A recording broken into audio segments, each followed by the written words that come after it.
Reverend Jack Abel. I'm the Senior Director of Spiritual Care at Caron Treatment Centers in Warnersville, Pennsylvania, and we're happy to have you with us.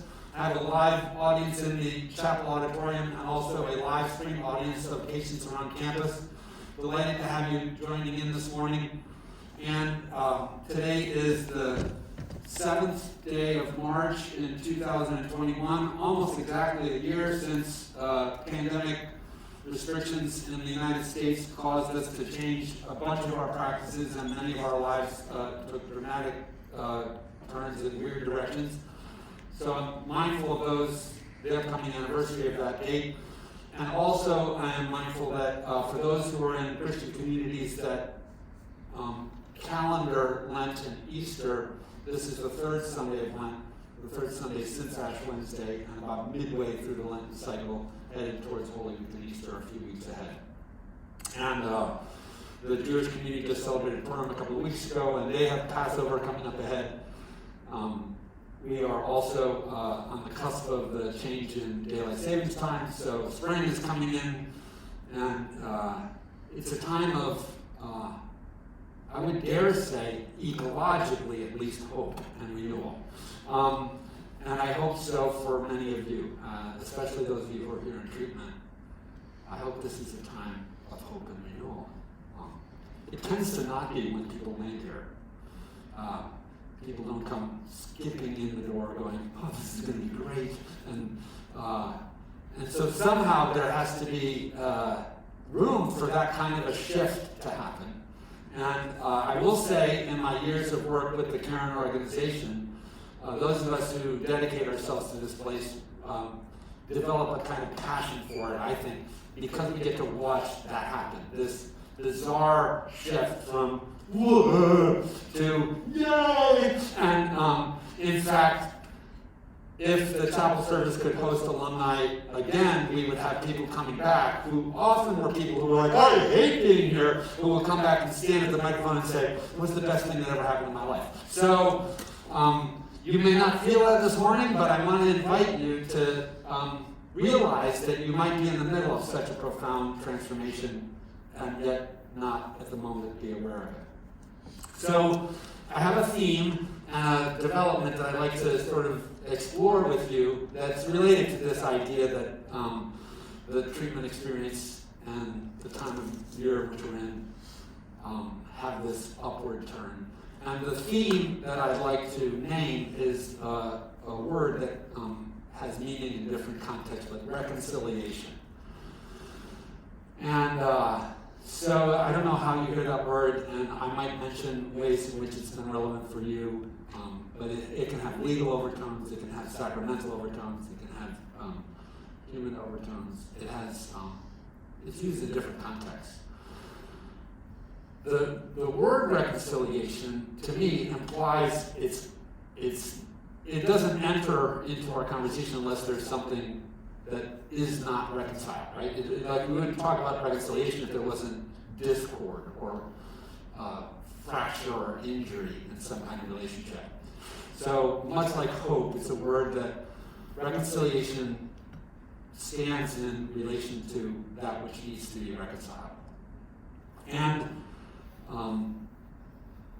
as a person who's been a student of wisdom traditions, I would like to just take a minute to touch base with a couple of different ways and places in which reconciliation comes on the world stage in spiritual life.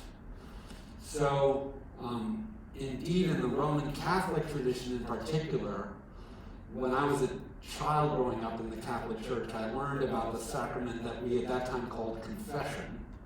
And I did my confession. I would get in the booth and tell the priest that I had, yelled at my mom. And of course, I didn't tell him that I was stealing dope from my brother. And then I would be assigned a certain penance that I would go, say so many Hail Marys, and I would be given this seemingly magical notion of absolution. And it was somewhat perfunctory for me. I did that. But many of you who are not Catholic may not know, or even if you're kind of loosely Catholic, you may not fully recognize that post-Vatican II, that sacrament was renamed the Sacrament of Reconciliation. And there's a depth to that. So instead of it just being about confession, it's about the outcome of the confessional process and the engagement of a sacred encounter as a kind of a healing thing. And so there's that. In the Roman and Christian traditions, reconciliation finds its meaning around this practice of getting ourselves back right after we find ourselves in an injured relationship. Buddhism also, and one of the readings that we'll have for today is a Buddhist forgiveness prayer. Buddhism is very, very clearly focused on and intentional on healing relationships, which I think may be a surprise to the casual student of Buddhism. I think a lot of us who maybe were curious about Buddhism, I was as a dope-smoking young kid. I wanted to think I knew a lot about Buddhism because I read Siddhartha, and I idealized it in a way that was not very substantial. And now, years later, I will say, having spent some time studying the traditions that call themselves Buddhist, one of the surprises for me was how incredibly important forgiveness and compassion are in that tradition. So, and forgiveness and compassion are elements of what I think of fall into this cluster of reconciliation. So, and in Buddhism's focus on the alleviation of suffering, a big part of our suffering has to do with injury in relationships.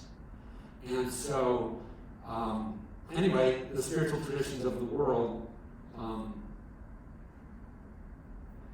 I think it just occurs to me, this was not in my outline, but it occurs to me to say, I think that one of the functions of spiritual traditions in human society is reconciliatory. The movements of wisdom traditions and the shamanic practices in indigenous tribal cultures and the Eastern and Western mythical and mystical traditions all function socially as kind of a glue that puts society back together. And we're told to refer to these ancient stories and understand how to sort of resolve and navigate through our problems. In 1935, two gentlemen, probably were not called gentlemen by many people at that time, but two alcoholics got together and they started a practice together that they eventually shared with others, and it codified itself in 1939 writing the book of Alcoholics Anonymous. And today I stand here in Magic Mountain many years later talking about their practice, because so also in the 12-step movement, which is really important in addiction recovery. If you are a Caron patient, I would heartily encourage you to learn about the 12-step movement, even if it's not going to be how you choose to follow a path to stay sober, because it's unique in human history at its point of arrival. It's the first real answer to this dilemma. And so, just like you would want to learn about penicillin, even though you may not use it as a doc anymore, like it's the penicillin of addiction recovery.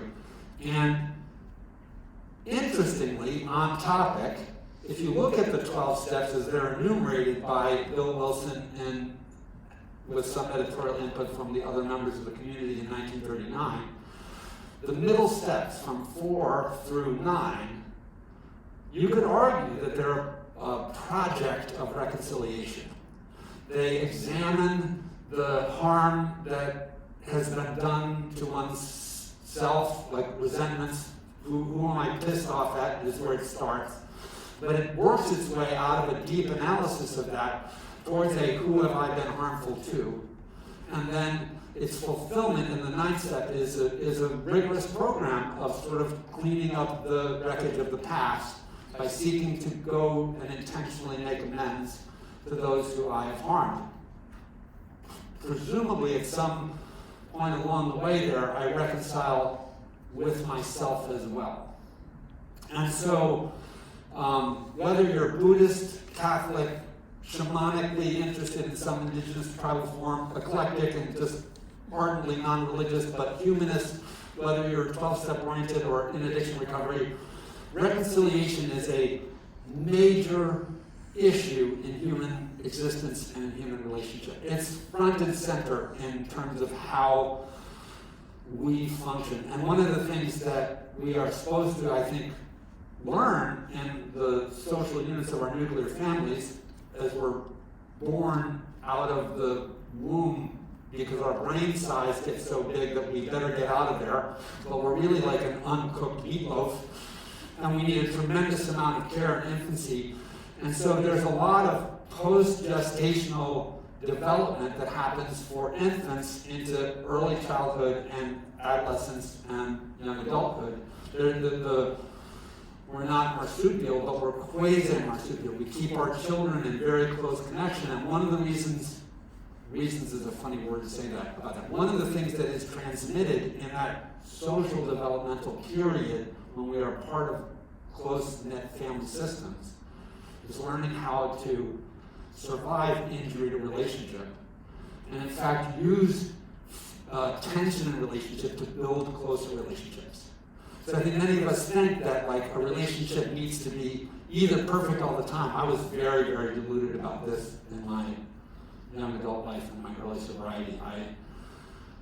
I'd watched too many Julia Roberts movies, and I really thought that like I was waiting for the perfect relationship and it was supposed to be perfect all the time, and as soon as it had any hardship I was like, I better leave and get out because now you're screwed up or I'm screwed up, and like I thought of it in a very binary way.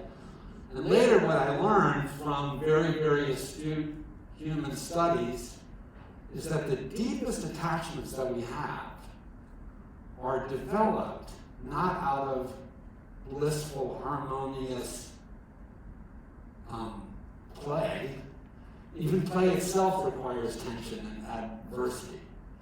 But it's about learning that when Marty and I'm going to pick on him, he's a dear friend of mine, when Marty and I are in tension with each other, and then we're like, love you, bro, and reconcile and put ourselves back together, that makes our relationship know it has survived that adversity and becomes stronger still. So, I'm sure at this point, those of you who are following me are like, well, so how do we do it? Like, what's the secret to reconciliation? I would love to tell you that if you stop by my office and my magic wand, I can just go bing, and I can like instantly transform you into restored relationship with yourself and the world and the divine, and you're good to go, which actually later in the service we'll have a prayer that seeks to do almost that kind of a magical moment. But the truth is, if you look under the hood a little bit more carefully at the mechanics of reconciliation processes in human existence, they're a little more arduous. Reconciliation takes work. When people say, that really hurt me, but I've let it go. The chaplain in me always is a tad suspicious, because I think sometimes people say that in order to not try to stay in the discontent of the painful experience, but they have not actually walked through the dynamics of authentic healing. A little sidebar is that post-traumatic stress disorder, you could argue, is actually a phenomenon of unresolved difficulty. So people have these very difficult experiences, and then actually dreams and sleep and conversation and healing and all those things that human beings do to try to patch things up are insufficient against the wound. And so the body is stuck in its injury moment, and it can be brought back to that injury moment time and time and time again, because there's no way to sort of kind of fix it, it feels like. And until today, I think one of the things that's really exciting in the work that we do here and in human life generally is that there's some really very, very authentically successful methods, like Alcoholics Anonymous for addiction recovery. There are some very, very successful methods for helping people heal from trauma. And people who exhibit post-traumatic stress disorder need not think of themselves as cursed for life with their symptoms. So if we can, as human beings, reconcile ourselves in that kind of an unbelievable injury experience, then surely we can learn to do this with one another. So what's the really bad news? Two things. First of all, the actual process of reconciliation, I can delineate a sort of set of like necessary prerequisites. I don't really think we can call significant harm reconciled until and unless the following things occur. One is a deep examination of the wound. So you can't just brush by. Oh, like it's no big deal and we don't need to talk about it and we're not going to do it. That's avoidance, not reconciliation. The second thing is some engagement in an intentional process that is either reparative, restorative, or even symbolically kind of trying to mark a movement out of the broken state and towards a new healing.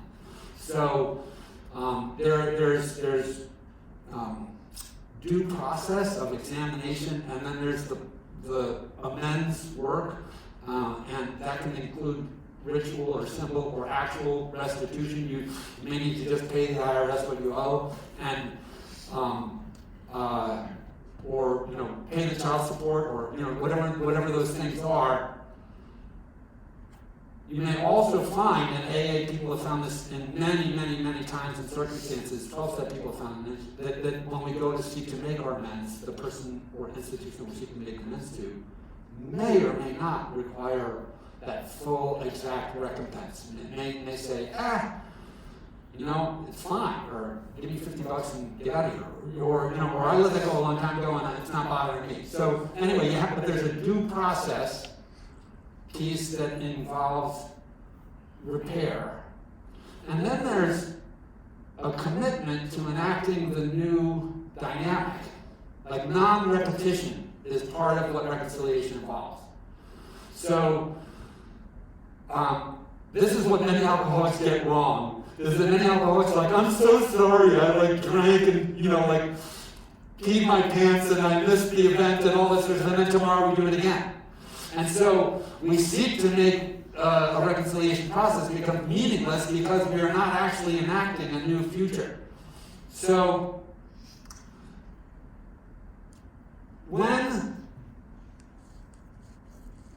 that is what's at stake, there's one more thing I desperately wanted to make sure I said today that comes to me from my outline, which is really important to say to the Caron audience here.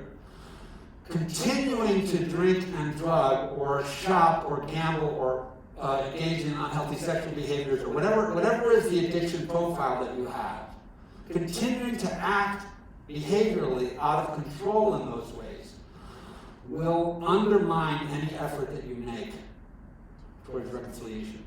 In fact, it will likely be a repetition injury thing. You will lose more and more credibility as you seek to offer yourself as a person who intends to live in a reconciliatory way. As you fail to show up again, or show up impaired again, or act out through your impairment in a way, or burn more of the family's money, or whatever. So it's really good you're here, because this is a place that helps people stop those injurious behaviors. And they're not injurious because you're mean and you're setting out to be jerks. Generally, that's my experience, is that the far majority of Caron patients are super nice and really interesting people. There are one or two, don't point at anybody. But overall, we are good people who suffer from an illness that injures our relationship and our functioning in the world, and other people are hurt by how we conduct ourselves. And so it's important to own that our behavior is harmful. It doesn't mean we got up in the morning like, I'm going to screw my kids up, or I'm going to mess up my marriage. That's not at all, that's not a right understanding of how addiction operates. It's a hijacking of the brain, but it is experienced by those around us as terribly injurious. So, an absolute essential of the due process is abstinence. It's cessation. It's stopping. And so if you are here at Caron and you are like ambivalent, I think I'm going to go back and drink again or whatever, then you've given up on the hope I'm trying to paint a picture of. If you think, well, I can just sort of slide through this thing and it's no big deal and I'm just trying to get the glow off my back or whatever, then you are missing the spiritual invitation of a transformed existence. Because you really have two choices. One is to seek to go back out there and not change very much and experience the resumption of the shame and guilt and spiral out. Jails, institutions, and death is where that sort of ends up. That's one of the reasons why people do interventions and bring people to treatment, is the hope that instead a profound turn can happen. But it has to be a profound turn for it to be a profound turn. And what makes it profound is that we stop injuring people. We start showing up. We start making amends as best we can. We offer ourselves in full and authentic willingness to a process of accountability and reparation, and in the hopes that maybe people will take us back. And that's another thing I thought I'd better say, and then I should have shut up because we have more chapel to do, but is the fulfillment of this due process is not always back in the saddle. So some marriages are not meant to stay together. It doesn't mean you can't be reconciled with an ex. You can. You can be reconciled in yourself and do what you can to seek to be offering yourself in reconciliation in the process, and have the other party say, I don't care what you want to think you can do to make up for what you did to me, but I want nothing to do with you anymore. And you could accept that as a gracious comment back at you about how injurious your behavior was, and seek to go in peace. That actually counts as a form of reconciliation. It doesn't sound like reconciliation, but its hope is to at least put you at ease with the discontent, and it offers that person the invitation to do that, or that entity to do that as well. So it is not the case that the abuser must go back to the abused must go back to the abuser. That is not at all what I'm talking about. What I am saying is that often, especially in a case like that, what healing looks like is looking at what that experience of being entangled in a painful and power-differentiated abusive relationship has done to me, and setting healthy boundaries. And then moving into a future which no longer is entangled in the same way with someone who isn't seeking to be reconciled with me. So it's complicated. There's no one size fits all. It's not magic wandy, and yet, in a beautiful way, it's what this place at its deepest level is about. When people talk about Caron as spiritual, and this place is a magic mountain, and that they came here and their entire lives were changed, if you look at the change, I would tell you that what you would see is a past that was injurious in relationship quality, and a future that becomes less injurious. We get to be better people, and we get to learn to live in harmony with one another in a much more beautiful way than we were able to because of the disease which afflicted us. I'm excited to welcome you with me on that journey. It fits perfectly with Lent and spring. It's the time. Hear the chirp of the robin calling you to a new existence. And I hope you look forward with me to a process that you can begin today of restoring health and healing in your relationships with yourself, with the natural world, with others, and with the God of your understanding. Thanks so much.